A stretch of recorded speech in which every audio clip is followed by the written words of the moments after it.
मुखिया जी नमस्ते। नमस्ते नमस्ते, खुश रहो खुश रहो। आप कौन? हम वो पिंटू ड्राइवर है ना, ट्रक ड्राइवर, उनकी पत्नी है। अच्छा, तो पिंटू ट्रक ड्राइवर की औरत हो तुम? हाँ मुखिया जी। अच्छा अच्छा अच्छा, बैठो बैठो बैठो। हाँ। अरे नीचे क्या बैठती हो, ऊपर बैठो।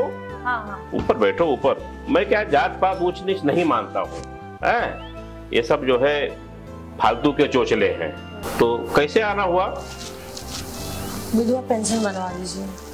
अच्छा अच्छा। दिक्कत हो रही है, खाने को नहीं है, राशन नहीं है, घर में गैस नहीं है, हर महीने प्रॉब्लम होती है। वो रहते थे तो काम सही रहता था। अच्छा, तो विधवा पेंशन के लिए तुम आई हो?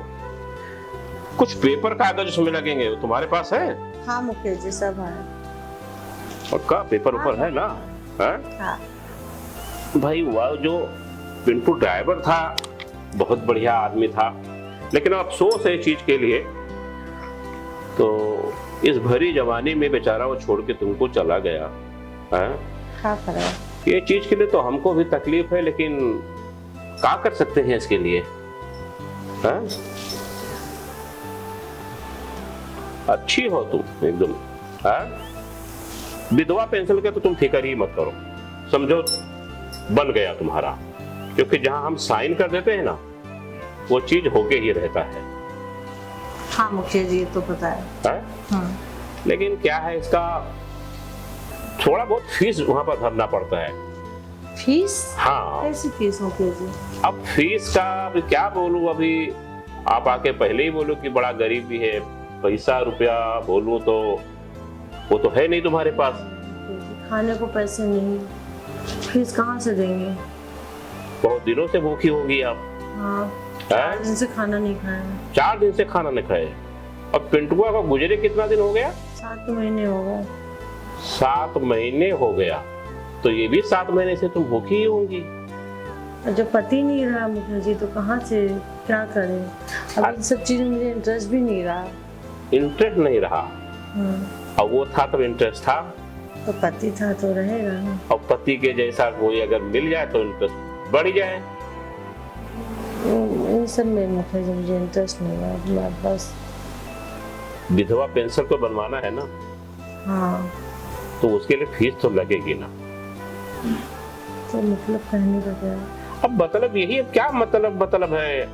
सीधा मतलब यही है कि पिंटुआ का शादी हुआ था तो कुछ किया था, सुहागरात वाद मनाया था नहीं मनाया था? हाँ मुखिया जी, मनाया था ना? तो वही, अब बात को क्या पूरा वो खोल के दिखा दूं, खोल के समझाऊं? इतनी भरी जवानी में छोड़ गया वो बेचारा, लेकिन उसकी भी क्या गलती थी? ऊपर वाले के आगे किसकी चलती है? ठीक है, कर रहे हैं आप? नहीं, वो क्या है ना, विधवा पेंशन का जो फीस है ना तो थोड़ा सा ज्यादा लेते हैं लोग। मुखिया जी ये सब मत कीजिए, मैं विधवा हूँ मुखिया जी। अरे विधवा हो, इसका क्या विधवा विधवा लगा के रखी हो ये सब? वो ऊपर से देखेंगे तो क्या सोचेंगे मुखिया जी? ऊपर से देखने का? कौन ऊपर से नीचे देखता है? और ये सब बकवास है, ये सब कहावत है, कोई ऊपर से नीचे नहीं देखता है। बात तो समझ रही हो ना? यहाँ जो नीचे से देख रहे हैं उनको तो दिखा नहीं रही हो, और ऊपर वाले को बोल रहे हो कि नीचे से देख रहे हैं। जो भाई जो देख रहा है उसको दिखाओ ना। माफ कर दीजिए मुखिया जी। अरे मेरी बात तो सुनो, जो देखने को तैयार है उसको तो दिखा नहीं रही हो, और ऊपर वाले के टेंशन में तुम जा रही हो। अरे बात तो सोचो।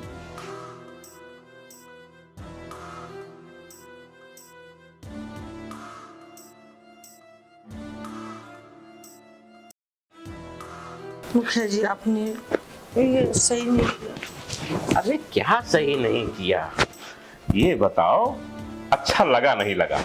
नहीं मुखिया जी। देखो ये सब मत सोचो, जो हो गया उसको पीछे छोड़ो। अब तुम्हारा विधवा पेंशन जो है बनवा देता हूँ, ठीक है? और हमारी जो ऑफिस है ना, मेरी ऑफिस है, वहां पर मैं आप एक लेटर दे देता हूँ, वहां जाओ, तुमको काम भी मिल जाएगा। ठीक है? हाँ जाए? हाँ जाओ, लेकिन आना तो पेपर कागज कंप्लीट लेके आना। ठीक है। ठीक है जो बताया। किधर? ठीक ठीक है। जय राम जी की।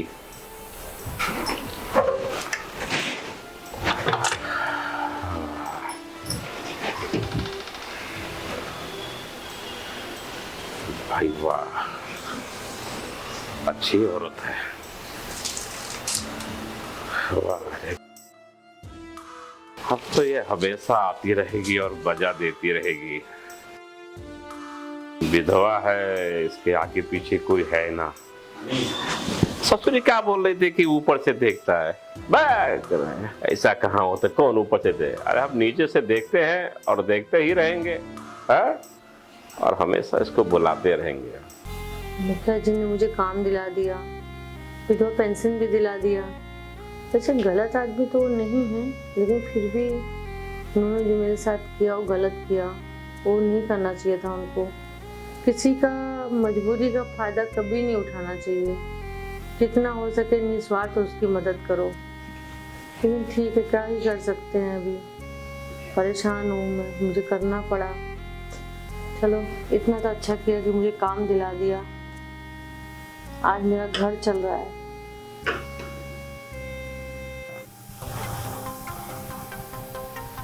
मुखिया जी जरा जोर जोर से सांस लीजिए।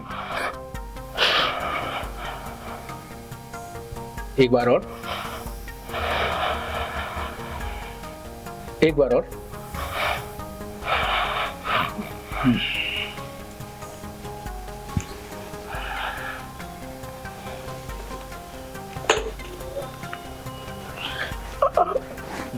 डॉक्टर साहब, क्या हुआ है हमका? मुखिया जी आपको तो बहुत सीरियस तौर पर एसटीडी हो गया है। एसटीडी? हाँ। अरे हम तो कहो एसटीडी कॉल नहीं किया हूँ किसी को भी। अरे एसटीडी कॉल नहीं, आपको गंभीर रूप से गुप्त रोग हो गया है। लेकिन आप ये कहां से लगा कर आ गए? गुप्त रोग हो गया है?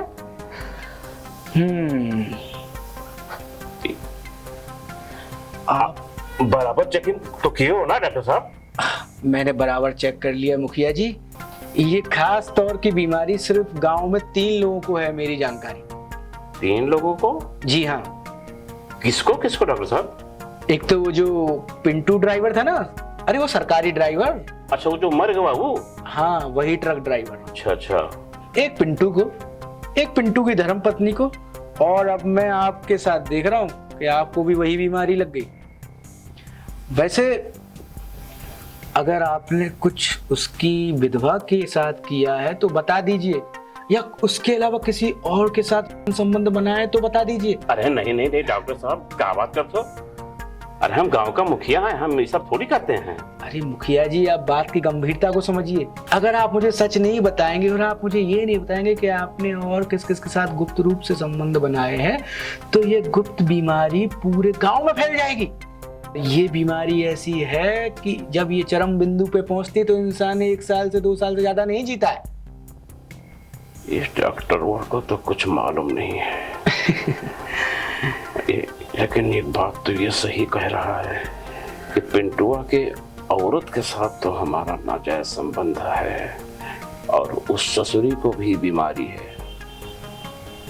कोई चीज पे तो ये सही कह रहा है। अरे नहीं डॉक्टर साहब, हम तो भी किसी के साथ ऐसा हमारा कोई गलत रिश्ता नहीं। हम गांव का मुखिया है तो सारे लोग हमारे पास आते हैं अपने काम के लिए। ठीक है मुखिया जी, आप कहते तो मैं आपकी बात मान लेता हूँ, लेकिन जब भी आपका दिल करे मुझे सच बता दीजिएगा। और वैसे भी मैं आपको एक और सच बता देता हूँ, ये बीमारी लाइलाज है, इसका इलाज नहीं हो सकता। अब बस आप अपने आप को मेंटेन ही रख सकते हैं। कुछ दवाइयां मैंने लिख के दी हैं, आप उनका सेवन कीजिए, और अब किसी और से संबंध बनाने से पहले कुछ प्रोटेक्शन यूज कीजिए। डॉक्टर साहब, एक बात आपसे और पूछनी था। इस ससुरा इधर एक फोड़ा हो गया था, बहुत परेशान हैं हम, लेकिन ये ठीक नहीं हो रहा है।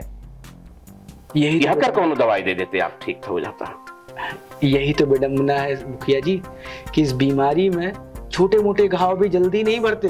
आपके इम्यून सिस्टम पे अटैक करती है ये बीमारी। हाँ, रोग प्रतिरोधक क्षमता पे ही अटैक करती है, और ये उसके ही लक्षण। तो अब आपको बहुत एहतियात बरतनी होगी। परहेज करने होंगे। आप बस एक कड़वा सच सुन लीजिए, आप अब बताइए। बस 1 या 2 साल के मेहमान हैं।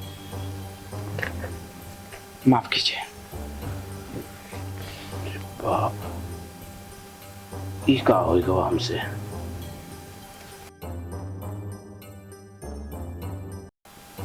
उसके साथ ना तो हम जबरदस्ती संबंध बनाते, ना ये ससुरा ये दिन देखने को मिलता। इतनी बड़ी बीमारी, इस गांव के मजबूर औरतों को हमने बहुत फायदा उठाया है। शायद उसी का सजा या भगवान हमको दे रहा है। कोई डॉक्टर वह सही बोल रहा है, ये जानता है सब। हे भगवान। क्या सोच रहे हैं मुखिया जी? नहीं नहीं, वही जो तुम बोल रहे हो कि ये प्रोटेक्स का कुछ बोल रहे थे ना, प्रोटेक्स। मैं आपसे बस ये कह रहा हूँ कि अब आप अगर किसी अन्य व्यक्ति के साथ गुप्त संबंध बनाएं तो कुछ प्रोटेक्शन का इस्तेमाल करें, सुरक्षित संबंध बनाएं। समझ रहे हैं ना? छतरी का इस्तेमाल करें। अरे नहीं नहीं नहीं डॉक्टर साहब, हम इस गांव के अच्छे आदमी हैं, जाने माने आदमी हैं, इज्जतदार आदमी हैं। ठीक है जी मुखिया जी। ठीक है, आप जा सकते हैं। जय राम जी की। कमला, अब कैसी तबीयत है तुम्हारी? ठीक है डॉक्टर साहब। दवा तो वक्त पे ले रही हो ना? हाँ हाँ। ठीक है।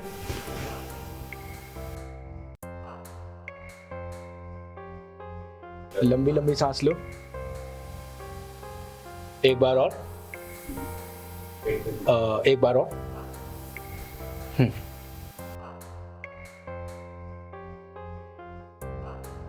गहरी सांस लेती रहो।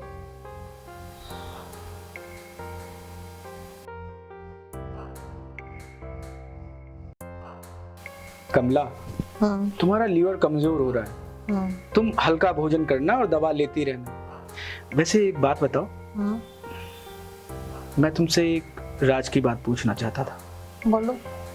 क्या तुमने मुखिया जी के साथ कुछ ऐसा किया है जो समाज के दायरे में नहीं आता? नहीं, मैंने तो कुछ नहीं किया, वही कर दिए थे जबरदस्ती। ओह, मैं नहीं करना चाहती थी, उन्होंने जबरदस्ती कर दिया, क्या ही कर सकती हूँ। तो तुमने उन्हें बोला नहीं कि वो सुरक्षित तरीके से संबंध को आगे बढ़ाए? बोलने का मौका ही नहीं दिया, वो जबरदस्ती कर दी। अब पता नहीं वो इंसान किस किस के साथ संबंध बना रहा होगा और ये बीमारी कहीं पूरे गांव में ना फैल जाए, यही डर मुझे सता रहा है। मैं समझ सकता हूँ कि तुम एक औरत हो, तुम्हारी अगर कोई शारीरिक जरूरत है तो तुम ये याद रखना कि तुम्हें सुरक्षित रूप से ही संबंध हो। ठीक है? ठीक है, अपना ख्याल रखो और दवा वक्त पर लेती रहो। हाँ ठीक।